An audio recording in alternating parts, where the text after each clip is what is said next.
Hey there. Welcome to Millennium Milestone Presents, a site dedicated to storytelling in books, movies, video games, and other exciting genres where Melanie Mac is still looking for the exit in the back rooms of the quartering.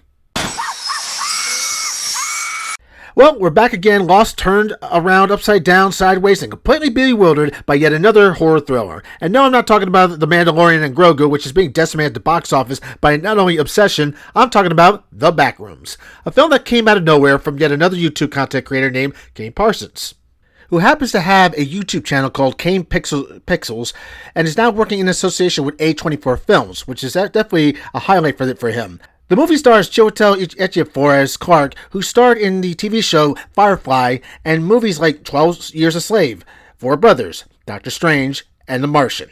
It also features Renate Rensavi as Mary Klein, and the story centers around Clark, who is a furniture store owner struggling to make ends meet after failing to become an architect and getting divorced from his wife. He regularly visits his therapist, Mary, who both discover a dimension of seemingly endless liminal spaces accessed through the basement of the store.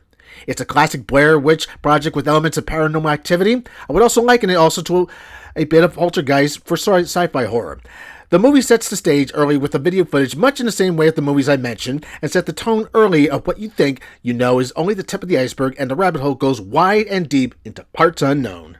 And what I mean by parts unknown, this entire world makes me think of Inception, only with a fresh coat of yellow paint, and boy is there a lot of yellow paint in this series right here. Now, in terms of the lore of Backrooms, I hate to tell you this, I'm no expert on this. However, I did take a crash course on this just today to do some research on this movie, and there is a YouTube channel that I'm going to link in the description that delves really deep in this called Film Theory. I think you recommend looking up him. You can subscribe to his channel if you like as well.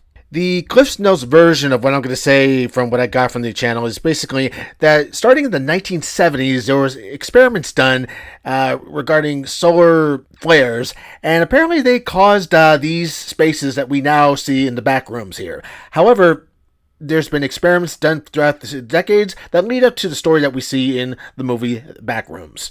In terms of the story's tone, it's very atmospheric with ambient sounds that really add to the dreadful feeling of turning any corner in any of these back rooms. This tone, I believe, helps Chiwetel to deliver really a good performance in this movie.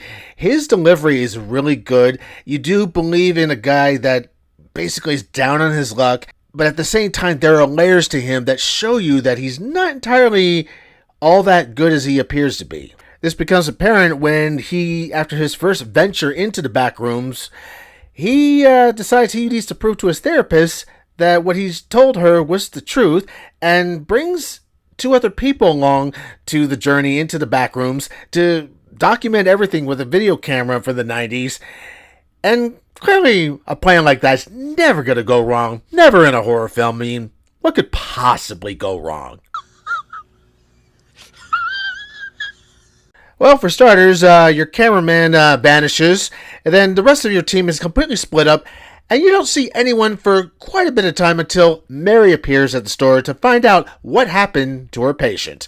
Now, I'm not going to spoil anything else beyond this point here. I am just going to say one more thing, though, that when we do find Clark, let's just say he's a little bit different than we last saw him. Oh, man. Oh, God. Oh, man. Oh, God. Oh, man. Well, as of this recording, Backrooms has taken the top spot at the box office with $81.5 million and is proving to be a popular film that people are recommending as well. I have heard from some critics that they didn't like this film, that they felt that this was very wonky and not a very linear story. I personally did not find it to be a difficult story to follow. I can understand that this is an ambiguous story. It's not going to tell you everything. It's kind of lends itself to a little bit of a bad narrator who tells you their version of the story and doesn't necessarily tell you everything you want to know. So if you're looking for something that's going to tell you something very clear and to the point, then maybe this is not the film for you. But if you're willing to give something a chance that is kind of in the realm of an M. Night Shyamalan in his early days, not the stuff he's done now, or maybe a horror film like Paranormal Activity or some of the ones I've mentioned, like Blair Witch Project, I feel this really fits that tone. You're definitely going to enjoy this and have a good time. Another thing that this movie has shown, along with Obsession, is that gone are the days of the Hollywood money-making machine, I really think. I think this is just the slight beginning of young content creators now hitting themselves up into the movie making business, and I think this is going to be a huge game changer in terms of this movie and Obsession. In the case of Backrooms, the director is the youngest ever to gross a film at this budget, at a low budget, and make this kind of a successful film. So all in all, I think we are definitely looking at history made here with two young content creators, and not to mention others that have come before them that are beginning to push forward in the movie making scene. In regards to the Backrooms, I'm currently giving this an excellent rating. I highly recommend you go see this as well.